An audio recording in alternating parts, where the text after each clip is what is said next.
www.comunica.ufo.br.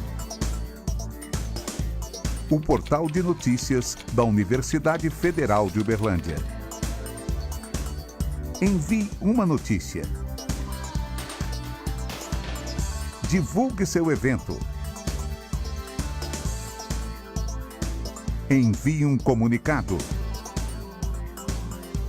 Comunica.ufo.br.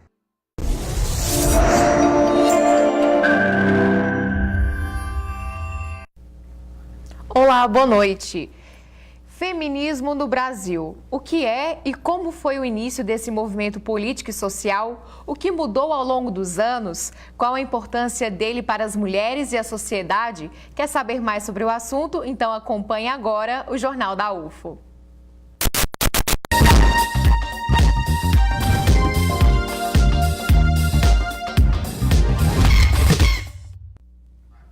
Você se considera feminista? Nossa equipe de reportagem conversou com alguns estudantes da UFO para saber o que eles entendem por feminismo. Vamos conferir.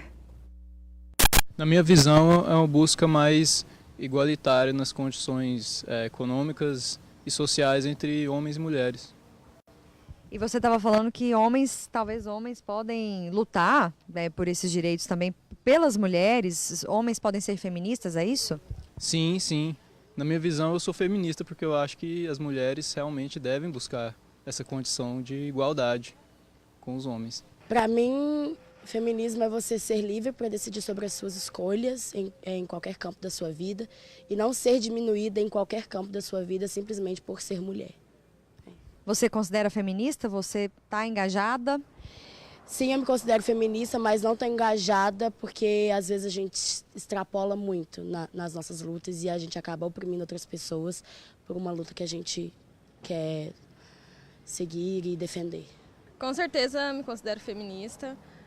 Eu acho que é uma luta muito importante, apesar de ter todo um estigma, assim.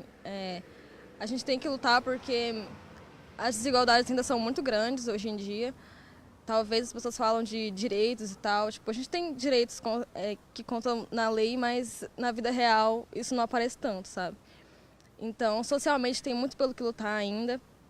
E eu pesquiso na área da sexualidade da mulher e também de como tem essa representação dentro dos museus e dentro dos espaços de arte, porque sempre teve uma presença muito grande do nu feminino, baseado no ponto de vista dos homens, e isso era considerado normal e natural. Mas quando as mulheres começaram a tomar esse lugar de fala e começaram a falar de sua própria sexualidade, elas foram estigmatizadas e tiveram muito pouco espaço. Até muito pouco tempo atrás, inclusive na arte moderna, na arte contemporânea, ainda foi um problema muito grande para a mulher. Ela podia ter fazer seu trabalho, falar sobre isso, mas os museus não aceitavam, sendo que ela só queria falar de uma experiência que era dela e que quando um homem falava não era um problema, sabe? Então eu pesquiso bastante nessa área e eu acho extremamente importante a gente continuar falando disso, porque teve muitas mulheres que lutaram para a gente chegar no ponto que está hoje. Se a gente se a gente vive melhor hoje é por causa dessas mulheres que lutaram pela gente, e a gente tem que continuar isso e continuar melhorando a situação cada vez mais e, se possível, chegar numa igualdade.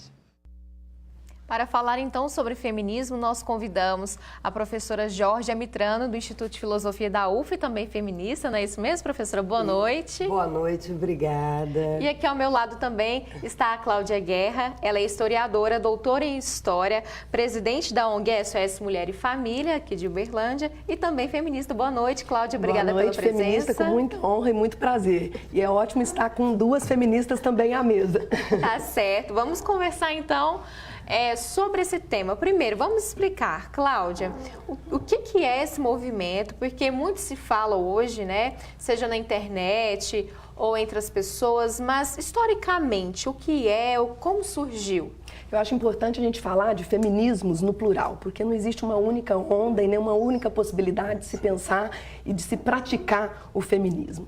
Então, do lugar que falo do lugar de que feminista ou feminismo tem a ver com a busca de igualdade de gênero, de oportunidades, de salários, de direitos, dentro das diferenças, porque nós somos únicas, diferentes, e é importante também, no lugar de fala, dizer que ser mulher negra, feminista, é diferente de ser mulher branca, feminista. Ser mulher negra, lésbica, também é diferente. Então, há uma diversidade aqui importante. O feminismo dos anos 50 e dos anos 60, ele traz especificidades. A gente hoje, inclusive, pelo preço de sutiã, não nos cabe mais queimá-los. As formas de resistência são outras, mas é preciso realmente lutar, porque nós tivemos muitos avanços, mas temos tido retrocessos. Eu gosto muito do Boaventura de Souza Santos, que é um português de Portugal, sociólogo, e que ele diz: temos o direito de ser iguais quando as diferenças nos inferiorizam, e temos o direito de ser diferentes quando a igualdade nos descaracteriza. Então, quando a gente fala em igualdade, é igualdade de oportunidades, acesso de direitos, mas dentro, mantendo-se as diferenças e viva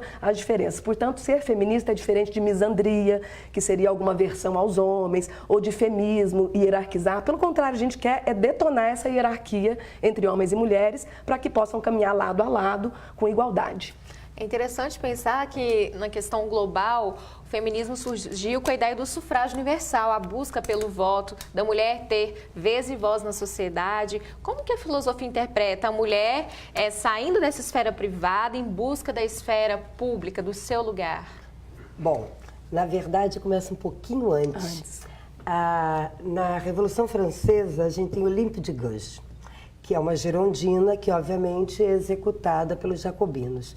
Mas o que mais chama atenção na execução da Olympe é a frase que é colocada na hora da sua morte. Aqui, hoje foi executado Olympe de Gouges. E ele falou algumas coisas, nada de política, uma mulher que não soube o seu lugar. Isso é importante. Isso é importante. E aí nós temos também a Mary Wollstonecraft, que é a mãe da Mary Shelley, que escreveu... Frankenstein, né? Exatamente. Aparece o homem, mas foi ela que produziu. Escreveu. Para mim, o maior romance do século XIX, em termos de entender o próprio século XIX. Uhum. E ela vai fazer um tratado sobre educação. Seria o primeiro texto, a Declaração Universal dos Direitos da Mulher, do Olympe de Gouges, e logo depois o texto da Mary Wollstonecraft. E aí, no século seguinte, que a gente começa a ter o sufrágio. E é muito interessante porque você começa a ter a mulher como um ser que existe. Porque, filosoficamente, quando a gente vai tentar entender essa questão da mulher, foi o livro que eu acabei de escrever, que eu estou tentando publicar, né? Ótimo. Vamos lá, que eu quero publicar meu livro. Mas é muito interessante essa ideia de que nós não existíamos, nós somos algo à parte do homem. Literalmente, seja no mito de Pandora, de Eva, ou seja na própria estrutura. Se a gente for pegar os escritos anteriores, a gente é outra coisa, a gente não existe, é uma tentativa de apagamento. E no Brasil nós temos uma primeira feminista, que agora me fala o nome dela, que leu o livro da Mary Wollstonecraft no final do século XIX, e ela tem citações belíssimas e ela vai dar o primeiro passo no Brasil para isso. Isso que a Georgia fala, eu acho muito interessante, Gislene, porque as mulheres vistas historicamente como heterônomas, os homens criados para autonomia e a mulher como uma extensão, primeiro nas mãos do marido, depois nas mãos do pai e depois passaria para as mãos do marido, né? Inclusive, para trabalhar tinha que pedir autorização. Autorização, o sobrenome. Século XX. Século XX, é muito recente. Inclusive o sobrenome, quer dizer, ela era fulana, senhor de tal, né? Hoje não, hoje você pode manter seu nome, o esposo, a pessoa que está com você manter o nome, e os filhos pegam o nome dos dois. Lá em casa, inclusive, está aqui meu esposo, que não me deixa mentir sozinha, o meu sobrenome ficou no final, porque também era uma tradição que o sobrenome do marido, até porque hierarquicamente ele é superior, ficasse no final do nome, né? E lá em casa, por sonoridade, a gente acabou resgatando o sobrenome da minha sogra, que foi apagado na memória aí da família, nos meus filhos, a gente resgata o Biqueles, e o meu Guerra fica no final como mais sonoro ali para a questão. Então, desconstruindo até mesmo isso, porque o nome fala de identidade também, fala de singularidade.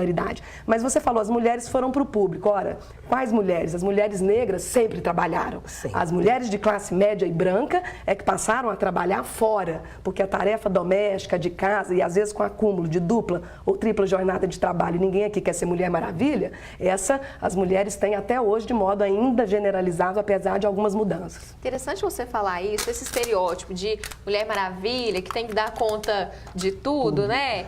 Esse é um estereótipo construído socialmente? Como que você vê isso, Jorge? Com certeza é construído socialmente. E por quê? Porque exatamente pelo que a Cláudia colocou. Ficou atribuído pela nossa inferioridade como um ser à parte que nós ficaríamos com a parte doméstica da casa. No o âmbito privado, né? Exato, o âmbito privado, o oikos, né? Que a gente fala do grego, não na vida pública. No momento que a mulher sai para o mercado de trabalho, que não necessariamente para uma vida pública ainda, ela vai apenas para a subsistência da família, e na maioria dos casos, porque a gente tem que lembrar que os direitos da mulher, a pensão de marido quando viúva, são coisas muito recentes na história da maioria dos países. Se não me engano, no Brasil é anterior à Inglaterra e França, coisas que a gente não tem muita noção. Então essa mulher, ela tinha que trabalhar e ela não tinha com quem deixar os filhos. E aí cria-se o mito de que a mulher pode fazer 20 coisas. Não, e que o homem pobre, coitado, é incapaz. É meio isso. Às vezes eu paro assim, mas peraí, meus filhos, eu até brinco lá em casa. Eu tenho 2 meninos, eu falo assim, e eu também. Acabou em 1888, vocês são capacitados de colocar o prato na pia, de vocês levantarem, pegarem copo d'água. Lavarem a louça, inclusive. Lavarem a louça, lá em casa, Georgia, o sábado eu lavo a louça, o domingo o meu esposo, os meninos, né? E desde muito cedo já distribuindo tarefas, porque as tarefas domésticas, vale lembrar para quem está nos assistindo, são feitas com as mãos e não com as genitálias. Portanto, tarefa de quaisquer membro dentro da família. Exatamente. E quando divide, ninguém fica sobrecarregado, tudo flui melhor. Como eu tenho com 7 e outro com 11, é óbvio que o com 7 não vai lavar a louça, porque se quebrar um prato é maior. Mas o de 11 já faz, eles fazem a cama. E às vezes você, mas eles fazem a cama deles, assim, o que eu saiba, não vão perder as mãos. Porque há um mito. Porque se eu tivesse uma menina e um menino, eu te garanto que o discurso não seria esse. Então se constrói um mito de que a gente tem que dar conta de muita coisa e, infelizmente, a gente acaba dando conta de mais coisa porque, na verdade, ninguém quer nos ajudar. Não quer nos ajudar porque a gente é mulher, mulher faz, mulher dá conta. Aquela ideia, se ela não fizer, quem vai fazer? Não, e outra coisa, o mandar também é estressante, porque você tem que ficar falando, cata, pega. Não, né? As pessoas têm que saber que é preciso dividir responsabilidades e fazerem. Porque se a gente tiver que ficar também com essa tarefa de ficar atrás, isso também tem um desgaste importante. Né? Então, eu acho que seria uma grande conquista, de modo generalizado, a divisão das tarefas domésticas, possibilitando, inclusive, as mulheres não terem que escolher em estarem na vida pública, na política partidária e mais a casa, e mais o cuidado com os filhos, porque tripla jornada é ônus, não é conquista. Não, não é conquista. Daqui a pouquinho a gente continua, então, a falar essa questão, ok? Será que vai fazer frio neste fim de semana? Veja na previsão do tempo.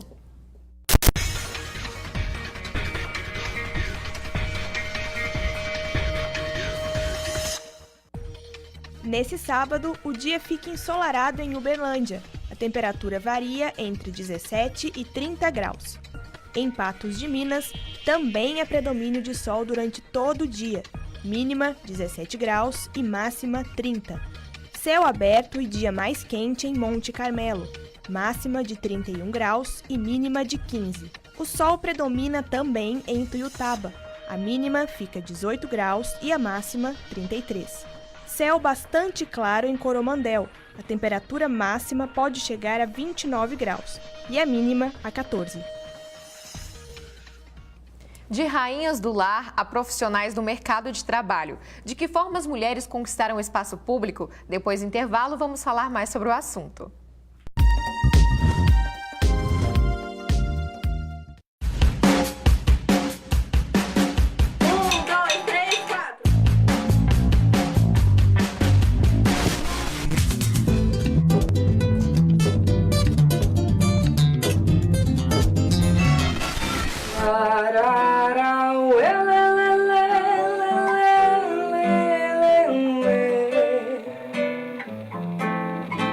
Hey!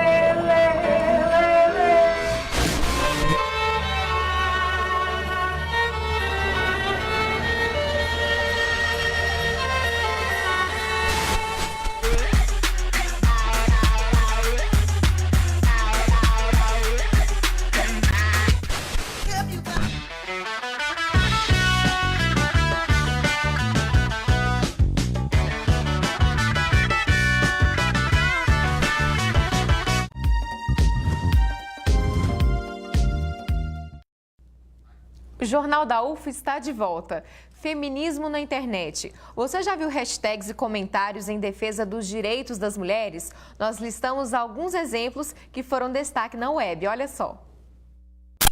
O feminismo tem crescido na internet. A palavra foi a mais buscada pelos brasileiros, seguida dos termos racismo e LGBTQI+. É o que diz uma pesquisa publicada em outubro de 2017. Nos 2 anos anteriores ao estudo, a procura pelo tema feminismo cresceu 200%, alcançando a pesquisa por racismo, tópico ligado ao universo da diversidade, que sempre foi a pauta mais discutida. Muita gente também está buscando por feminismo negro e empoderamento feminino. As pesquisas por machismo cresceram mais de 160%. As hashtags sobre o público feminino também têm crescido consideravelmente e são bastante utilizadas pelos internautas. Uma delas ficou muito popular este ano. A Deixa Ela Trabalhar, compartilhada na época da Copa do Mundo na Rússia e em resposta aos casos de assédio com jornalistas esportivas. Hashtag machistas não passarão e hashtag machismo na Copa também foram outras hashtags compartilhadas. Tem também a hashtag MeToo, que significa Eu Também, movimento que envolve denúncias de assédio sexual contra mulheres na indústria cinematográfica e foi criado há mais de 10 anos antes de virar hashtag. E mais recentemente, o Respect Ariana, em inglês Respeite Ariana, ficou entre as mais compartilhadas. Fãs da cantora e compositora Ariana Grande acusaram um pastor de assédio contra a artista. O episódio aconteceu no velório de Aretha Franklin. Cláudia, como que você vê essa questão? A internet, ela surge como um outro ambiente para também se discutir feminismos, o respeito à mulher? Antes da gente falar disso, só para não deixar a impressão de que o trabalho doméstico não deve ser valorizado, pelo contrário, ele deve sim, para o meu gosto, ele deveria ser remunerado, ter férias, 13º e aposentadoria. Porque aquela que lava, passa, cozinha, leva, busca, vê lição, isso é trabalho. E deveria ser reconhecido como trabalho e não como não trabalho, portanto tem valor social. Aqueles que saem para ganhar o din-din fora dependem desse trabalho que é realizado predominantemente por mulheres. Nas redes sociais digitais, nós temos de tudo. A gente tem a misoginia também. Então, ao mesmo tempo que a gente tem todos esses sites e essas possibilidades de pensar diferentemente do que se pensa, de discutir a igualdade de gênero e pensar o gênero enquanto construção social, cultural, das representações sociais sobre masculinos e femininos, funções, e tentar desconstruir aquilo que foi traduzido, a diferença que foi traduzida como desigualdade. E isso é muito bacana, porque a gente acaba nas redes sociais tendo esse poder de influência. Mas, ao mesmo tempo, a gente tem falas extremamente misóginas, de aversão às mulheres, de descaracterização, de banalização. Infelizmente, Teresa de Lauretis, é uma historiadora fantástica que eu sou fã, ela vai falar das tecnologias de gênero. Os veículos de comunicação de massa, a publicidade, elas também podem reforçar esse sexismo, né? Essa aversão ao feminino e essa descaracterização e banalização, assim como práticas jurídicas, médicas, etc. Então é preciso tomar cuidado com essas tecnologias de gênero. Que bom que hoje a gente está tendo a oportunidade aqui de juntas desconstruir um pouco disso. Então acho que tem um peso importante essas novas tecnologias, mas a gente precisa tomar cuidado para que não fique na superfície e no esvaziamento daquilo que é profundo. Por exemplo, essa recém-criada ideologia de gênero que não tem nada a ver com estudos seríssimos e importantíssimos que a gente vem fazendo há mais de 30 anos. Só no núcleo de estudos de gênero que eu sou pesquisadora, enquanto ainda estudante de história, desde 92, desde 98 no Conselho Municipal dos Direitos da Mulher, desde 97 no SOS Mulher e Família de Uberlândia, para falar da nossa cidade, estudos sérios, importantes, com bagagem, com consistência. De repente vem uma linha aí de um pessoal, Movimento Escola Sem Partido, que no fundo é de partido único, para descaracterizar, querer tirar da educação formal, se pudessem também da informal, as discussões de gênero e de igualdade e de diversidade. Isso é uma aberração e é um desserviço que inclusive o nosso legislativo em Uberlândia fez ao tirar do Plano Municipal de Educação as discussões de gênero. E falando ainda, é interessante você, no segundo bloco, né, voltou lembrando essa questão do trabalho de casa. A gente escuta bastante aquela ideia, o parceiro tem que ajudar. Na verdade, não é ajudar, é fazer parte, né, da distribuição das tarefas. Exato. Né? É interessante essa coisa do falar, do fazer parte. Eu sou divorciada e os meus filhos têm um excelente pai, eu não posso falar nada a respeito disso. E aí eu vou para um congresso, alguma coisa, e as pessoas assim, que bom que ele te ajuda. Eu falo, não, ele não me ajuda, ele cumpre com aquilo que lhe cabe.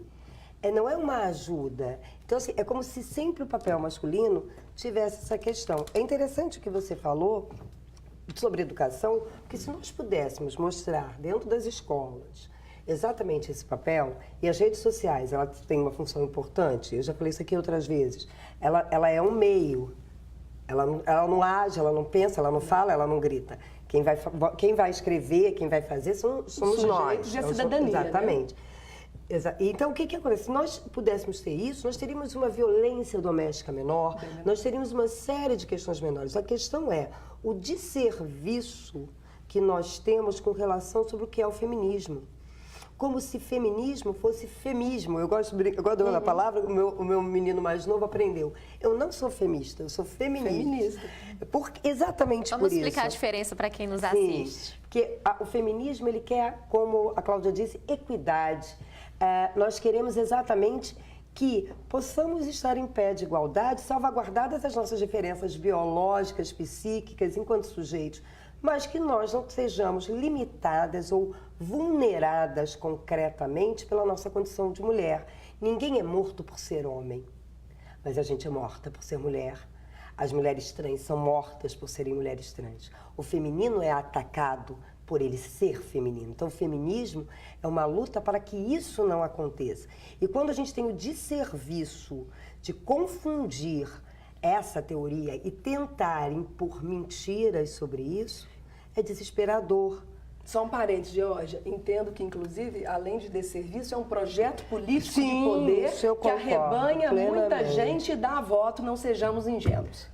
Isso eu concordo plenamente. É um projeto político porque quanto mais espaço nós, mulheres, ou como eu gosto de dizer, o feminino na sua totalidade, porque o feminino não é composto só de mulheres, né, a partir do seu gênero, da sua sexualidade, ela emerge no mercado de trabalho, na sociedade. O machismo, ele ganhou uma violência que tem que ser estudada de maneira muito interessante. E não pode ser no blog da tia Cocota.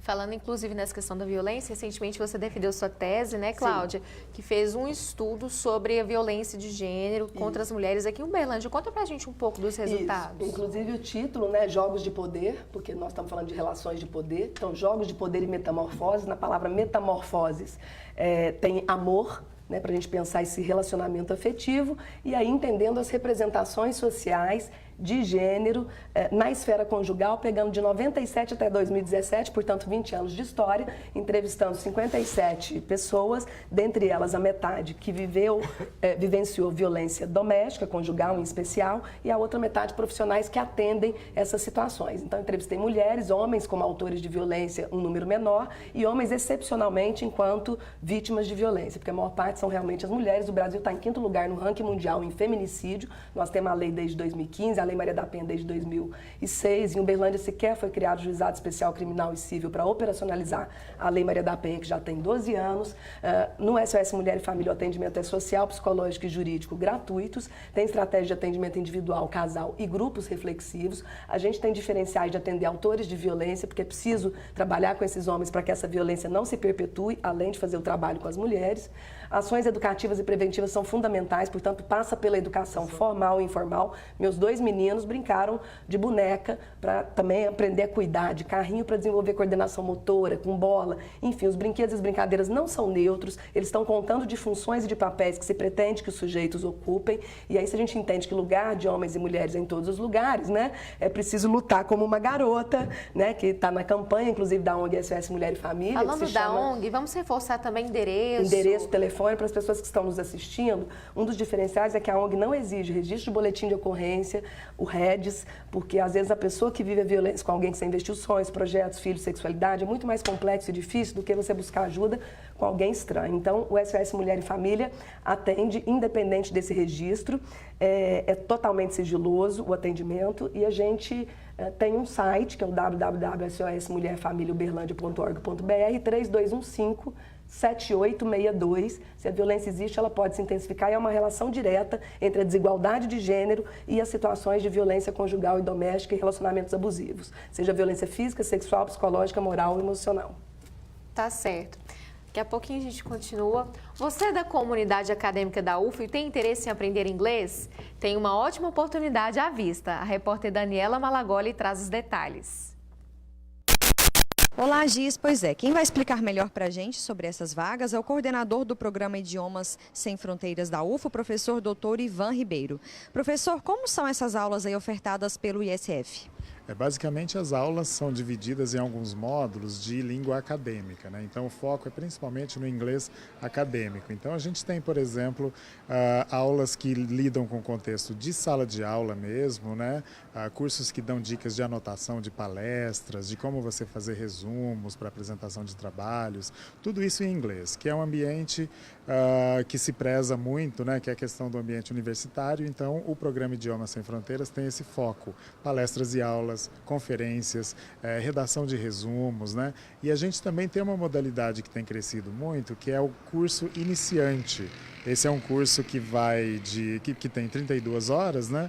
Então é um curso que é aquele básico do básico mesmo para aquele integrante da comunidade que não tem ainda um nível de inglês muito alto, né? Então nós temos a oferta de vários níveis, e desde o nível básico, né, até um nível um pouquinho mais avançado com essa perspectiva do inglês acadêmico. E quem pode participar, professor? Qualquer pessoa da comunidade UFO? Toda pessoa da comunidade UFO, né, que tem um vínculo com a universidade, discentes da graduação, da pós-graduação, educação à distância, também o professor da universidade, né, que tem esse vínculo, que tem o CIAP, e também o técnico administrativo da Universidade Federal de Uberlândia, de todos os campi que queira vir para cá fazer também esse curso presencial. Para a gente encerrar, até quando e onde se inscrever? As inscrições são feitas diretamente no site, né? isfaluno.mec.gov.br. O candidato entra lá, faz a sua inscrição, né? Se ele nunca tivesse inscrito no site do programa, ele precisa fazer uma pré-inscrição e também fazer o registro no curso de nivelamento, né? No curso online à distância. Então, ele faz o nivelamento lá, aí o sistema reconhece o nível dele e ele está pronto para entrar e fazer a sua inscrição nos cursos presenciais. Qualquer dúvida, a gente está aqui no Bloco G do Campus Santa Mônica, na sala 220, né? Nosso telefone é o 3291-8331 e o candidato pode entrar em contato com a gente que a gente resolve todas essas dúvidas. Nós temos as inscrições abertas até o dia 10 de setembro, né? Ao meio-dia. Ok, muito obrigada pelas informações. É isso, Giz. Voltamos ao estúdio. Obrigada, Daniela. Fim de semana à vista, tem muita coisa boa para fazer em Uberlândia. Quem traz as dicas da agenda cultural de hoje é a Isabela Rodrigues.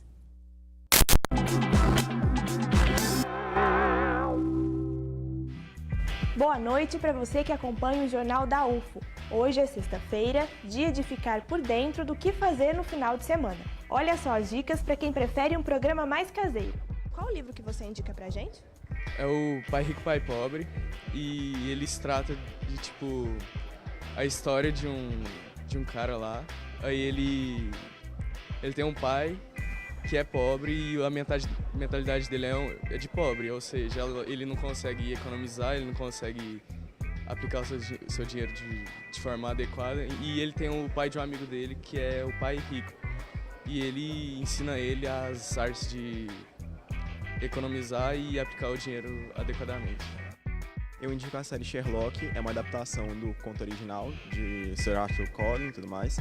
Ela traz o Sherlock dos livros para um contexto mais atual e como é que ele se comportaria em relação a isso, e trata alguns temas como uma obsessão e esse tipo de coisa em relação aos crimes que são cometidos. É uma série fantástica, eu recomendo muito. E se você tem planos de sair hoje, ainda dá tempo de conferir a virada cultural de Uberlândia. O evento começou às 2 horas da tarde e vai até às 11 da noite, no estacionamento do Teatro Municipal. Com quase 10 horas de programação, a virada reúne dança, teatro, música, artes visuais e literatura. Tem ainda um festival gastronômico e a feira de artesanato. A entrada é de graça. No sábado tem Festival Caruna. A programação conta com música ao vivo, exposições, literatura, gastronomia e um brechó. Começa às 4h30 e vai até às 11 da noite. E nesse domingo tem o Pré-Timbre, uma programação musical bem variada que acontece na Praça Paris do bairro Roosevelt. O evento começa às 4 da tarde e o público pode conferir uma prévia do que vai rolar no Festival Timbre, que inicia na próxima semana. A agenda cultural de hoje fica por aqui. Tenha um ótimo final de semana e até a próxima!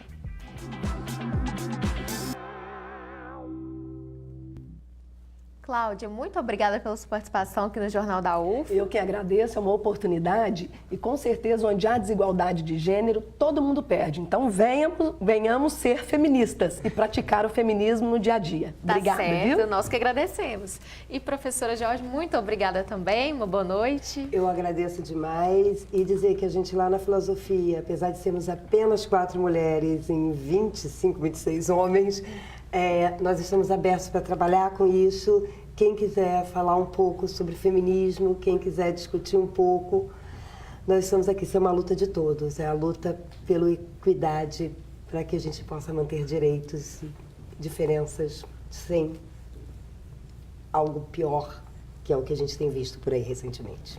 Ok. Então é nesse clima de reflexão e de valorização às mulheres que o Jornal da UFO de hoje termina. Para você, um ótimo fim de semana e até mais.